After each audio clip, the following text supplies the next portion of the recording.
Well, welcome everyone, and I'm sorry I haven't been with you the last couple of weeks.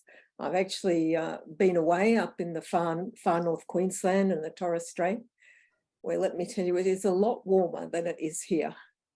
Very, very warm. So I'm quite glad to be back where it's not so hot. But very, very interesting to see so many of the traditional owners of that country and the fabulous artwork that they're doing. That was all very good. Let's begin tonight with just paying homage to the Buddha and taking refuge in the Buddha and the Dharma and the Sangha. Even though we can't chant this together, because one of the failings of Zoom is it can't seem to coordinate us to the exact minute, so we all end up talking across each other. But if I can get you to just mute yourself, but by all means chant along at home. And I do this because it's a traditional way to start in any Buddhist teaching, and also because knowing these words helps you feel at home in any Buddhist community that you come across. Okay, so let's begin. Namo tassa bhagavato arahato samma sambuddhassa. Namo tassa bhagavato arahato samma sambuddhassa. Namo tassa bhagavato arahato samma sambuddhassa. And now taking refuge in the three jewels. Buddham saranang gacchami, Dhammam saranang gacchami, Sangham saranang gacchami, Dutiyampi Buddham saranang gacchami, Dutiyampi Dhammam saranang gacchami, Dutiyampi Sangham saranang gacchami, Tatyampi Buddham saranang gacchami, Tatyampi Dhammam saranang gacchami, Tatyampi Sangham saranang gacchami. Okay. So when I was thinking about what I might teach tonight, which I did before I went away, I just happened to pick up a little notebook that was lying around because I was looking for something to make a few notes in. And it was a very old one, and I found in it that I'd been making some notes on various Dharma talks that I'd been listening to. And one of them was on a teaching given by Bhante Teja. I don't know how many years ago, 10, 20, could be that long. And in it, I had written down the 4 different kinds of awareness that Bhante Teja had mentioned in this talk. But that was about all I had written down. So I intend to elaborate on these a bit tonight. And if I make any errors or misinterpretations, I want you to understand that those are definitely mine and not Bhante Teja's. But I'd like to explore a bit what awareness is and how it actually contributes to our development in understanding the Dharma, the Buddhist teachings, and how it can contribute to our own growing happiness and peace of heart and mind.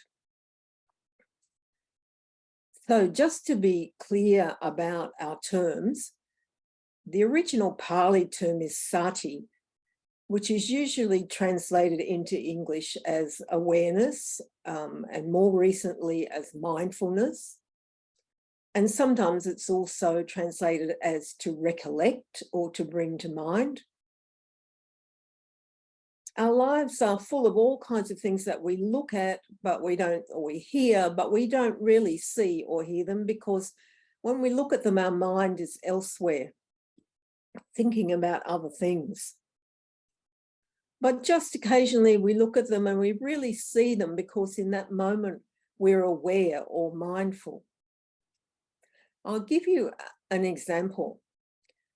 Most of you, I think, know the old Sangha Lodge where we had our meetings for many, many years in Lewisham.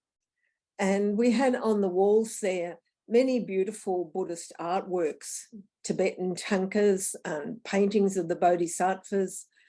And there were also some of the key suttas or teachings rendered in beautiful calligraphy, some of them by one of our members. On one wall in Pali, there was the Metta Sutta on one side of the hall, and it was directly facing across to the other side of the room where the Metta Sutta was in English. And the Heart Sutra was there in Sanskrit, but there wasn't an English version of it. I know a few words of Sanskrit from my yoga studies, but I can't really read it. So over time, that particular piece of calligraphy had come to seem like just another piece of wall decoration to me. But then one night we had a visiting monk from Korea, and he was teaching on the Heart Sutra. And as you will know, the Heart Sutra is not easy to understand. It is the one where the Bodhisattva Avalokiteshvara, representing the new Mahayana understanding. There's a little bit of Buddhist politics going on in the background here. He begins by saying, "Listen, Sariputta," the disciple Sariputta representing the older Theravada understandings. So Avalokiteshvara is saying, "Listen, Sariputta, form is emptiness and emptiness is form."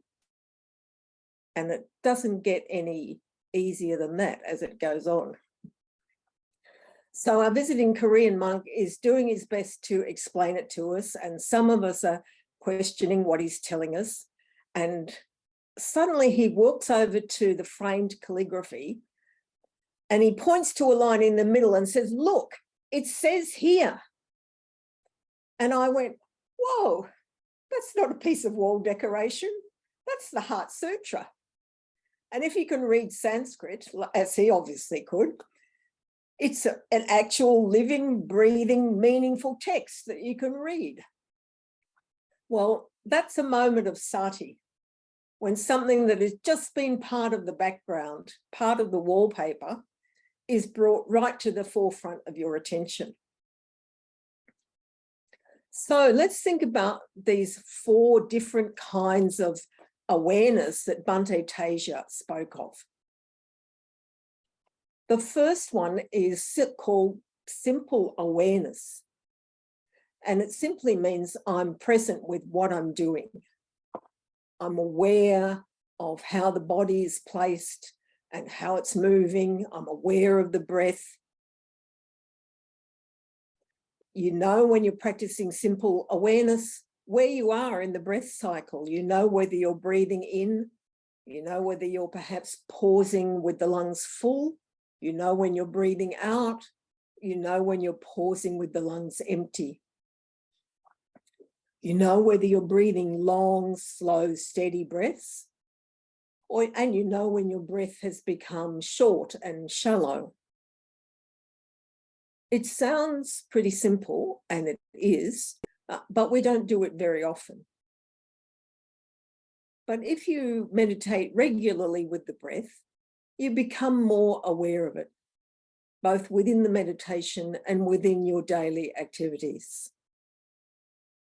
And that's very useful because, as we were taught in my yoga teacher training, the breath is the bridge between the subconscious and the conscious mind.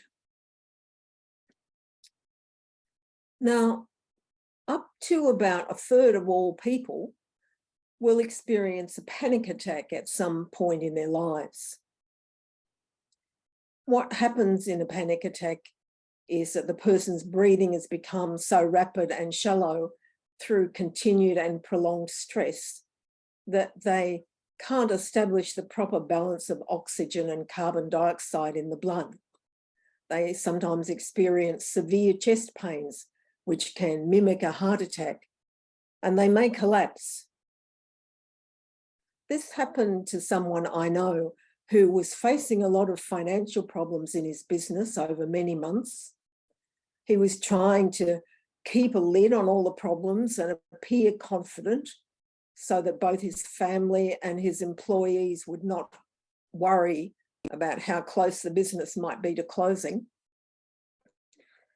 But then one night he collapsed with severe chest pains and he was unable to breathe. And his wife called an ambulance and they took him to hospital thinking that he might well be having a heart attack. But a few hours later, after they gave him an ECG, he was released home with the diagnosis of a panic attack. Now, many of us feel incredibly embarrassed if this sort of thing happens to us, although it's very common, because after all the drama of thinking that you might be about to die, it turns out to be something not life-threatening after all, just a panic attack. But a panic attack is a sign that you pushed yourself to the point of collapse. It's usually a sign that you're out of your depth and you need to seek help.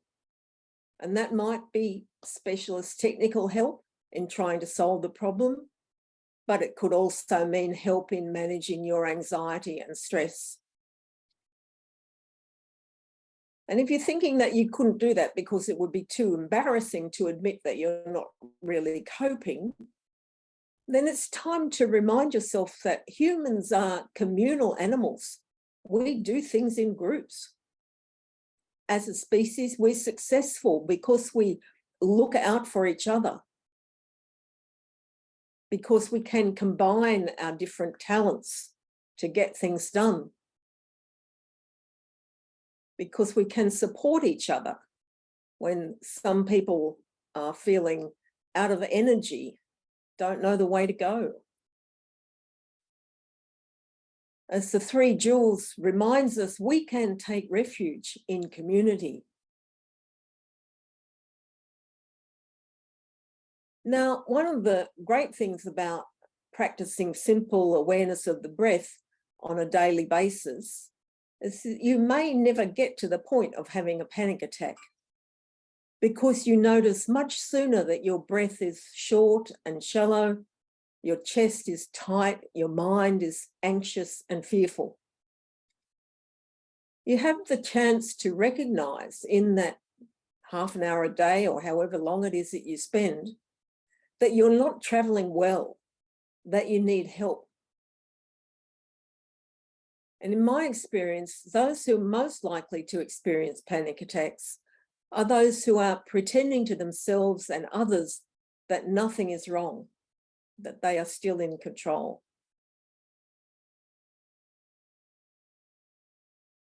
When we practice simple awareness or mindfulness, even when it's directed towards something as ordinary as every day as breathing, we bring forward the part of the mind that is aware of the way things are.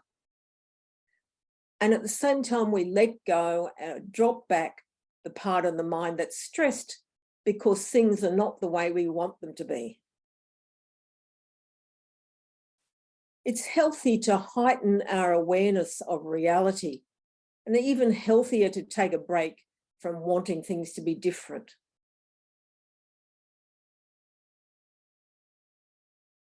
Some of the most interesting insights arise when the mind is distracted. I invite you to notice this next time you're sitting in meditation, supposedly focusing on the breath in the body, and then you find that you've been distracted, caught up in thoughts of what you're going to do next or what happened yesterday. Instead of going straight back to the breath, just take a moment to notice what it was that distracted you and how your body has changed in reaction to those thoughts. Often where your thoughts have gone is to some aspect of your life that you're dealing with at present. And on the surface, this thing that's happening or about to happen might be something that seems like it should be something good, something you should be enjoying or even looking forward to. Then just check in with the state of your body. You might find that the body feels unexpectedly tight and that you're tending to hold your breath. When you let the breath go deliberately, the body relaxes noticeably. You feel the shoulders slump, you feel the belly soften. And that could be a sign to you that you're more stressed about this situation than you realize. I made these notes when I was getting ready to go away, and lots of other things had happened. My children had just arrived from overseas. They were staying with us. All kinds of stuff was going on. And I kept thinking, I should be looking forward to this holiday. But in fact, all I can think of is lists of things to do.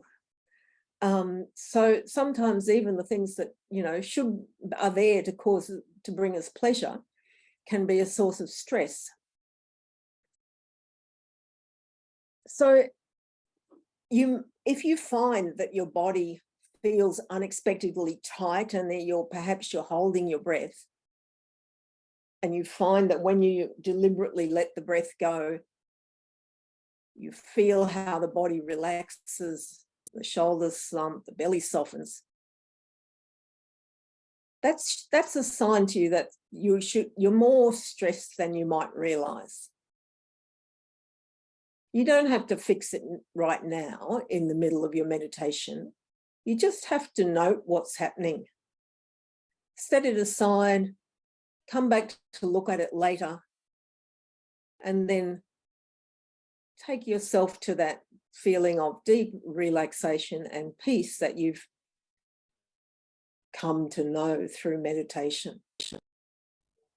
You may find that you have to go through this process of catching yourself thinking, consciously letting go, relaxing and softening several times in the same meditation session.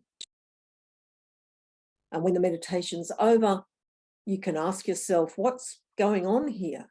What's causing me stress? What needs to change?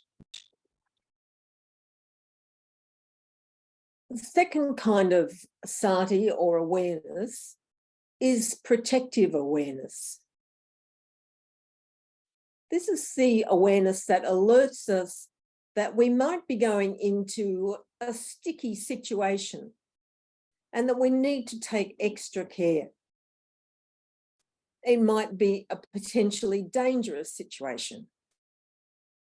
Perhaps you're at the beach, you notice that there's broken glass on the sand, and you need to be very careful where you put your feet, be very aware of where your feet are going.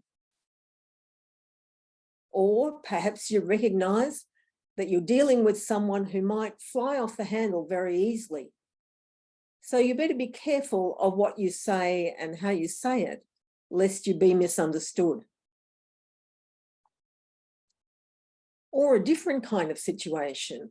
It might be a very attractive situation where your desires might lead you away from your main goals. Let's say, just for example, that your health is a bit dicey. Maybe your doctor has told you that your blood sugar is a bit high. You might be heading for diabetes unless you really watch your diet and avoid sugar. And then shortly after your doctor's appointment, someone gives you a gift, which just happens to be a great big box of Belgian truffles. Protective awareness is that kind of awareness that tells you it is not a good idea for me to take these chocolates home with me. because if we are in the house together, I will end up eating them. Protective awareness suggests that it would be a really good idea to offer them to the group that you're with right there and then. Protective awareness is that awareness of what is and isn't conducive to your long-term well-being and happiness, so that you can make the best decision in the moment. And then the third kind of awareness is introspective awareness. And that helps us explore why we sometimes behave in ways that are not conducive to our long-term well-being and happiness. Let's say you've happily accepted the big box of Belgian chocolates and you're sitting here alone with them. In fact, maybe you've even eaten the whole of the first top layer. And suddenly awareness strikes and you ask yourself, what is it with me and chocolate? Why do I find them so hard to resist? Why is it that I can restrain myself while other people are around?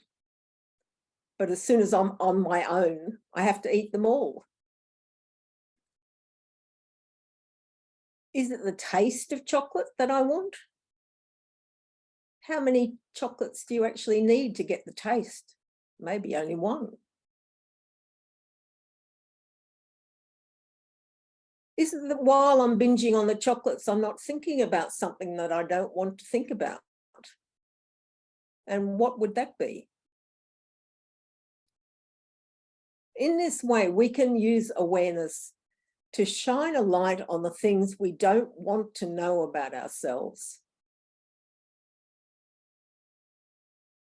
and the desires that we don't want to acknowledge. We don't have to beat ourselves up about the mistakes we've made and the desires that we've given into. All of us make those mistakes at some time or another. That's just being human. But if we can look at what just happened and say, okay, I ate all those chocolates because desire arose. And that happened partly because I was a bit hungry, but mainly because I was feeling really bad about that argument I had with someone yesterday and the fact that they were criticizing me. Whether it's eating the sweets or drinking the whiskey, whatever it is, we know that usually we prefer to be appreciated and praised. And when that doesn't happen and we're criticized instead, we may feel bad and try and make ourselves feel better in other ways.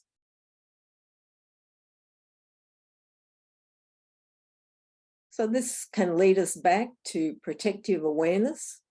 So we try not to put ourselves in situations that will cause difficulty for us. Or it can lead us on to our last form of awareness, and that is anusati,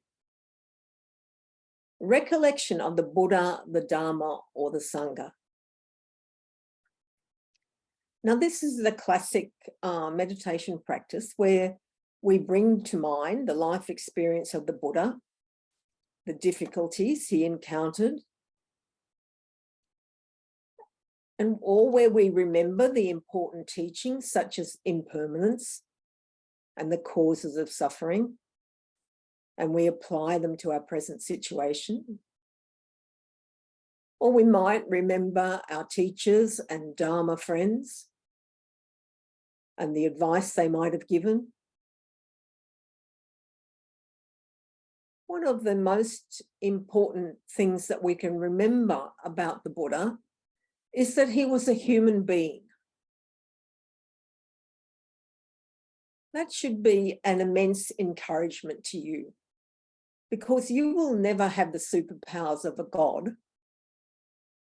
But what one human being can do, another one can probably do. you can remember the key teachings,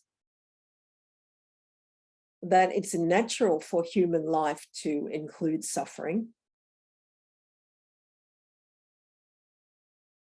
because it's the impermanence of our nature, and our suffering is caused by trying to cling on to those things that are of their own nature impermanent. We can remember the Sangha, both our own Sangha, our own Dharma friends who meet together, like tonight, and we can remember the noble Sangha of the Buddha's enlightened disciples. I'm always particularly encouraged by the Venerable Ananda. You might think the Venerable Ananda sometimes is not too bright. He rarely gets the point of what the Buddha is teaching the first time around. But he keeps on asking questions and trying to understand. And in the end, he becomes enlightened too. He's not the intellectual giant like Sariputta, but he perseveres. So I find Ananda's example really encouraging. Remembering the example of the Buddha, remembering the teachings and the support of the Sangha helps us to form connections that inspire and strengthen us, and helps us to keep remembering that although we're surrounded by impermanence, we're trying to live an ethical and a generous life. Now, perhaps you can find examples of these forms of mindfulness that you've used in your own life. So if you've got examples of your own that fit into any of those categories, the simple awareness, just knowing what's going on, the protective awareness, knowing when you need to be extra careful for your own safety and well-being, the introspective awareness, when you look at what's causing you to do things that are not in your long-term interests. And then the anusati, the recollecting of the Buddha, the teachings, the Sangha. So if you have examples that fall into any of those categories, please feel free to share them. It would be helpful to all of us, I know, to do that. So feel free to unmute yourself if you have any examples. I'll have some water. When you talk about the chocolate, it just reminds me of the my introspective awareness. No, sometimes it's chocolate is what some of us, quite a few of us, could relate to. That's what I thought. Yeah, you know very well, like, okay, you're not supposed to eat that. For me, it's like the cashew nut that I just roasted myself. Well, it's healthy. I soak it overnight, so get rid of the lectin and all this. I roast it, but it's still, you can't eat too much. You have a jar in front of me, and then the awareness is there that, okay, just eat 2 or 3, but you just can't help yourself. Like, you just keep continuing, and then that what is that? Why you have that desire to? You're not hungry, but it just. Oh, I tried to find out why. As you say, that it's not good, but you just can't stop yourself. You're struggling with yourself that you shouldn't eat that. You shouldn't eat that. But part of you just give in, and you just, I don't know why. It's like distress. I don't notice that there's a lot of stress. Like, I think I can handle stress now, but I just that desire of like having, eating that crunchy thing, for me, I still have to find out, why I have the awareness that you shouldn't do that. The protective awareness introspective awareness. So now I have to bring in the last one. Well, remember that the Buddha said it's in our nature to want things. The desire, isn't it? Like, really fundamental to our nature to want to acquire things, to want our happiness to continue. So when we see the chance to acquire a lot of beautiful, sweet things, we don't want to let it go. And even though you know that it's not good for us. you know that it's not good for you. So that's when you have to start looking at ways to make life easier for yourself, not to have to go through that great struggle each time. And maybe don't bring the chocolates into the house. Well, excuse me, can I say something? I just wonder, if you unnecessarily give yourself a hard time for eating the cashew nuts or the chocolates, is that, this feeling bad or sort of guilty about eating it, is that going to be more harmful than actually, what's wrong with eating a few chocolates or a handful of cashew nuts? If you feel like it, I mean, unless you are an absolute glutton and do this every day and really go overboard every day, well, okay, you might have a problem, but I wonder if people actually just give themselves too hard a time for having, I don't know, an occasional sweet chocolatey indulgence. I like chocolate too, you see. So yeah. Well, I think you may be underestimating how much chocolate some of us could eat. Yeah, okay then. Yeah. All right. But sorry, I'm sorry, you're I don't know your name. You're the Meredith? Meredith, yeah, Meredith. Oh yeah, Meredith. Yes, but I just thought that maybe just a few cashew nuts was not such a bad Yeah, thing. no, it's just that the desire. Yeah, Not a good example, Meredith. Cashew nut sounds pretty innocuous to most of us. Yeah, but what I noticed, what I try to bring awareness is, okay, so I noticed that the desire of I can't stop reaching out for it, but I bring the awareness to, okay, so I'm eating that, so I'm trying to bring that awareness to, okay, the taste, the touch and kind of things, to try to bring that. Sometimes it works. It's like sometimes you're not aware that, as you say, that sometimes because of stress or what, you just can't control yourself. But if once you kind of try to bring that awareness to okay, to particular attention to how it tastes like, or what's the sensation and type of thing, sometimes you kind of slow down that desire, you will go off. Yeah, that's right. And that's bringing simple awareness to the situation, which is the whole basis of mindful eating. Is just to know the taste of what you're eating, know the texture of what you're eating, feel it, in the mouth, feel the action of swallowing, feel that amazing moment when you might have had enough and stop now. So yeah, we can use simple awareness there, and sometimes, as you say, it works, and sometimes you need to look a bit more closely at what might be behind it. Yeah. Well, may I say a few words about chocolate? I should. Well, before I say anything, I have to admit that I was a pastry cook for 60 years of my life. And I used to buy the darkest, that's the most expensive chocolate, 20-kilo bags. And when I had a hard day or had a problem, I just reached down, picked up a piece of real dark chocolate, and quickly I ate it. And I noticed that it's good for my nerves.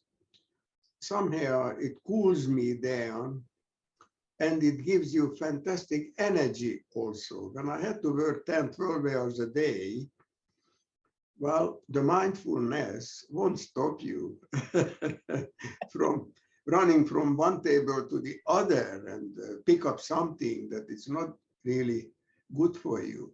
But I must say, I studied the whole thing. Dark chocolate is not dangerous for you at all. Yeah. So it's good for your nerves, cools you down, helps you in many, many ways. But of course, the Buddha taught one thing in his first Dhamma talk, that going to extremes is no good. Finding the middle way should be the right way. And if you have mindfulness, then you know the middle way. And you know that now I have to stop. But we are all different. I've been married more than 61 years. And well, my wife aged much faster than I did. So I don't know if I say this, but I'm living a celibate life for many years now. But the desire, I see a pretty woman, the heart starts beating, but then the mindfulness tells me, Frank, you had enough of existence. You die very soon, probably. And you want to come again. What did the Lord teach? That he doesn't recommend another rebirth if you can avoid it. And that is the piece of chocolate that puts me to coolness and realization. But mindfulness really is, once the Buddha taught, the treasure of shame. And also when I have bad thoughts like that, I feel the shame inside. Therefore, I turn my eyes away and just retire to myself and say, okay, Frank, the whole world is not yours. That's how it is. Yeah. Frank, So, I don't think it's necessarily a cause for shame. The fact that we desire all kinds of things is just part of our being human. Yeah. It's part of what keeps us alive. You know, we have a desire for the things that keep us alive. We're not very good at knowing when to stop always, but you know, that's just part of our being. We are desiring beings. And the Buddha, you know, built his whole philosophy around it. To know. So you would be a very strange human being if you didn't have these kinds of desires. I wouldn't be a man, probably. Probably not. But I have one short question, so maybe you can give me advice. My lovely grandson, my first grandson, he's 28 now, and started a job with the Westpac in the city. And of course, he's not trained exactly for that sort of thing because he's an English and Japanese high school teacher, but the money wasn't enough to pay for the house what he bought with his wife. So last night he rings me up knowing that Papa has been a Buddhist all his life, and maybe he can help me because he's having this not exactly panic attack, but sick feeling that he's going to fail with the job. So on YouTube, there was Alan Watts. Alan Watts, I respected him all my life. You are God. That's the title of the 15 minutes talk, maybe, but he's not talking about God.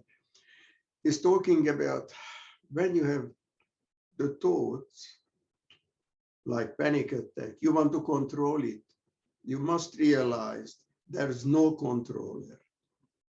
Feeling I see a pretty woman, the feeling arising in me, because I'm a man, still an old man, mind you, but there is just the feeling, not the feeler.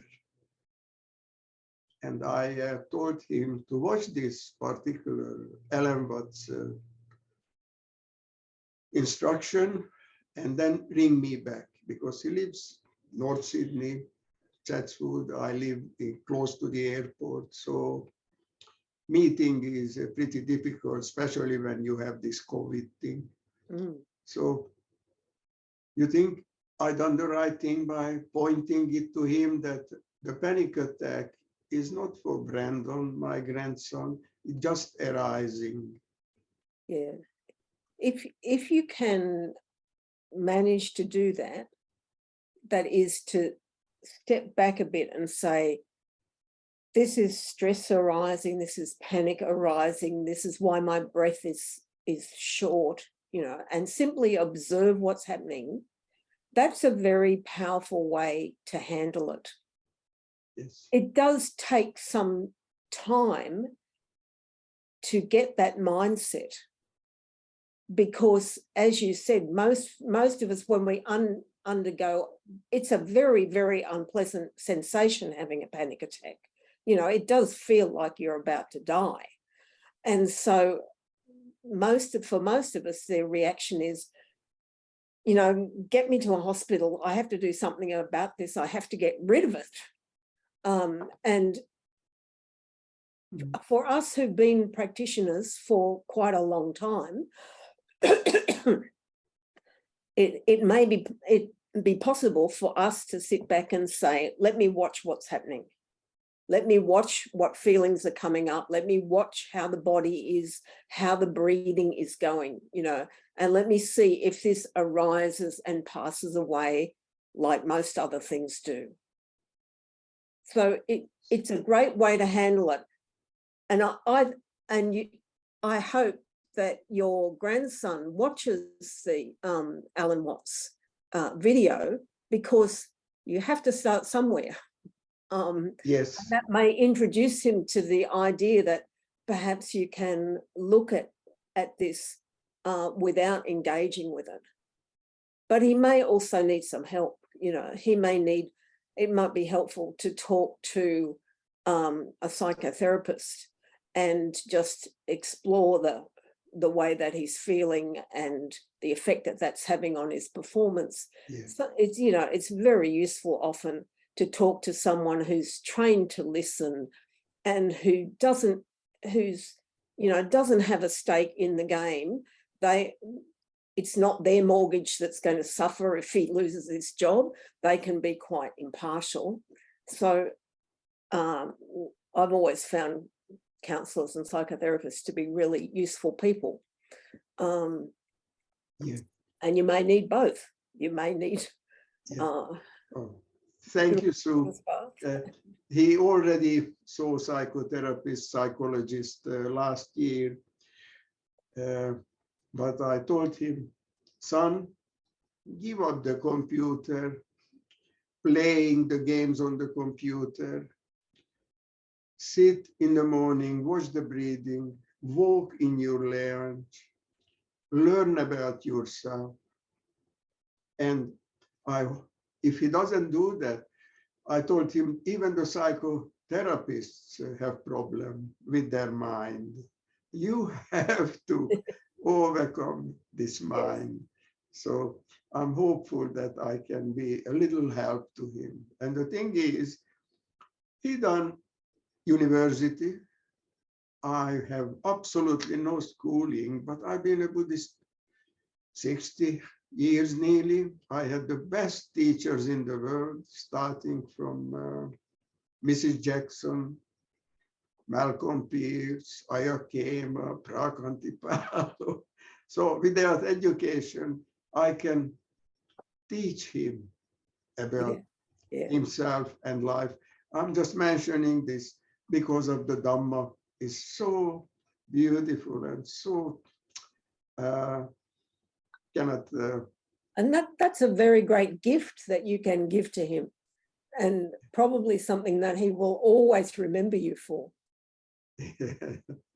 And the thing is, we brought him up till he was 5 years old. He was with us.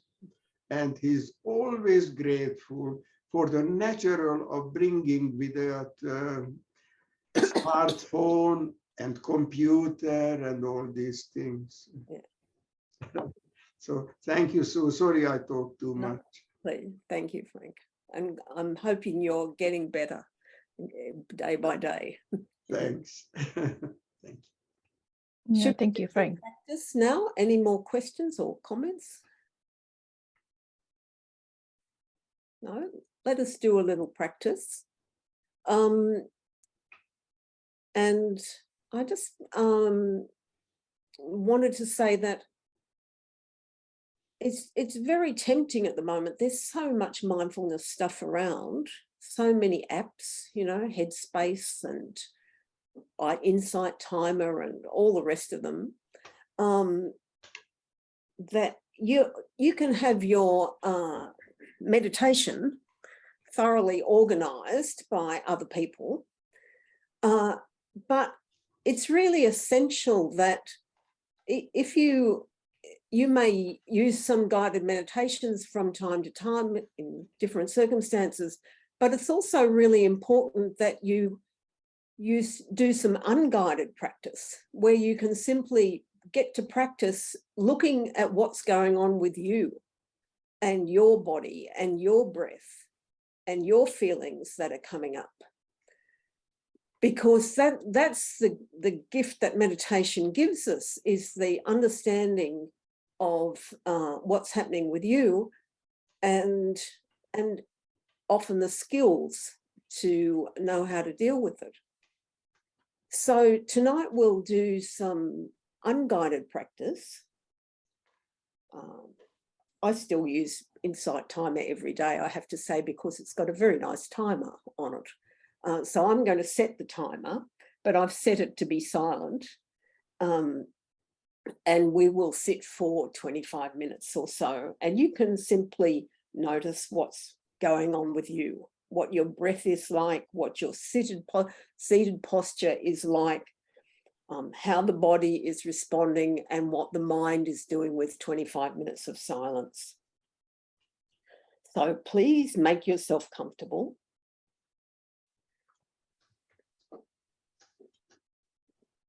Make sure that you've got sufficient support for the body. I think when the Buddha told his monks to sit down in the shade under a tree where they could lean against the trunk of the tree, he was telling them to make themselves as comfortable as possible.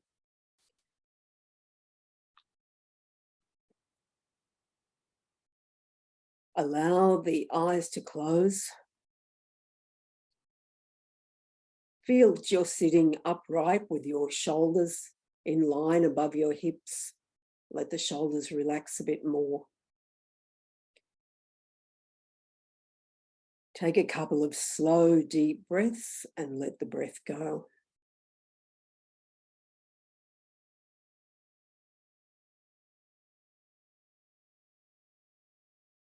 Feeling the body starting to relax and settle.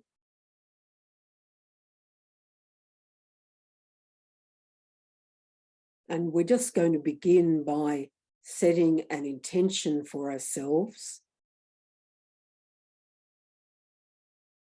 I give myself this time for practice.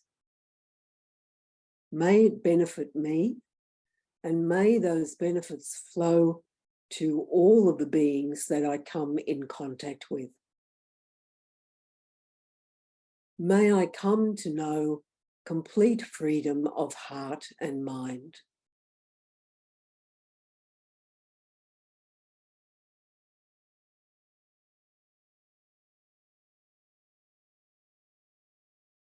And then allowing yourself to settle into your position.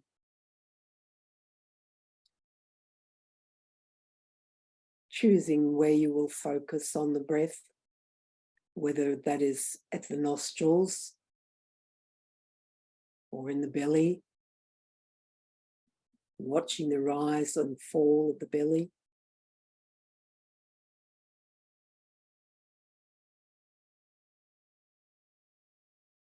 And just noticing what happens, noticing how long you can keep attention on the breath, noticing what might disturb you, whether it's thoughts, bodily sensations,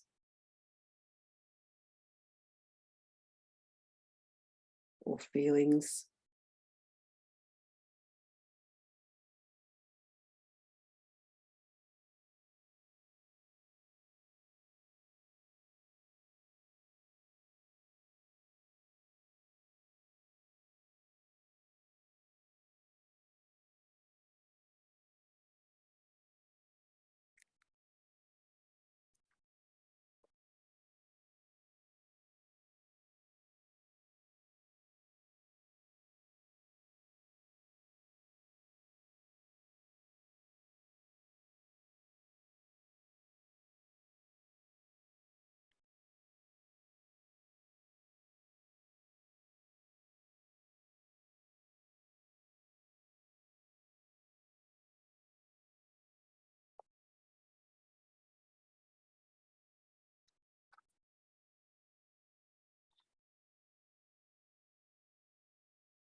Now let us spend our last 5 minutes of practice offering some loving kindness, first of all to ourselves.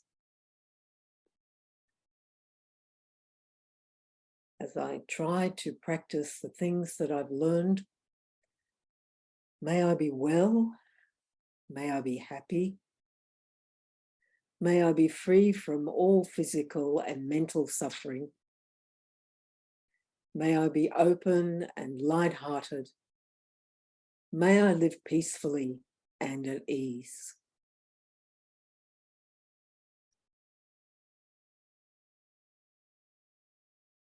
And then calling to mind all of the people who are dear to me. My beloved teachers, parents, my children, partner, all of my dear friends. May all my beloved people be well. May they be happy. May they be free from physical and mental suffering. May their lives be full of satisfaction and joy. May they live peacefully and at ease.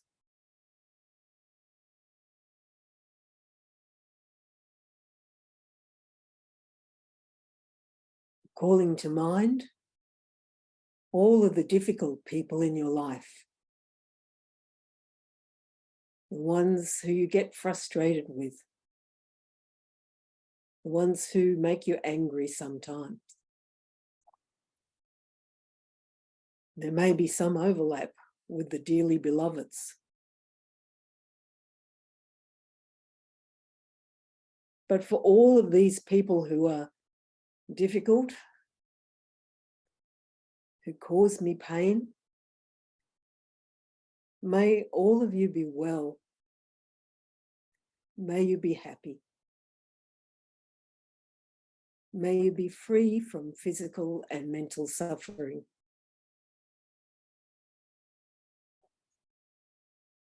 May you grow in wisdom and compassion.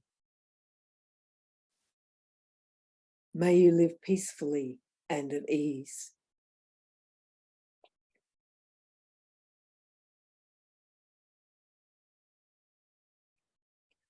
And all beings everywhere, human, animals, birds, fish, all forms of life on this planet. May all of us be well. May all of us live in peace with the beings around us. May we be free from physical and mental suffering.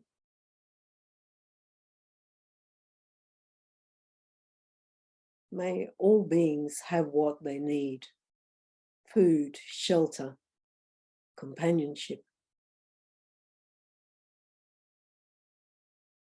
And may we look after this planet, this beautiful place that we live on. May all beings be well and happy.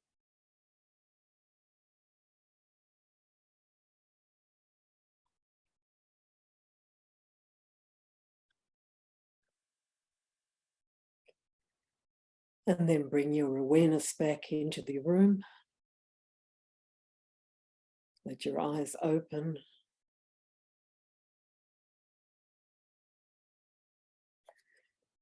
So did you find your attention could stay in one place, or was it all over the place, as it so often is?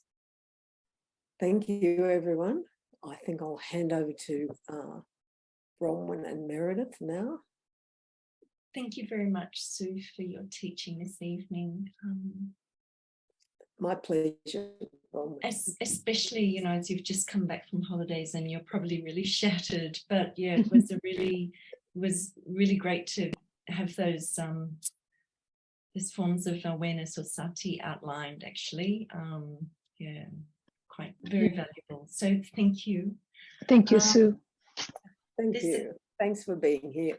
Thanks.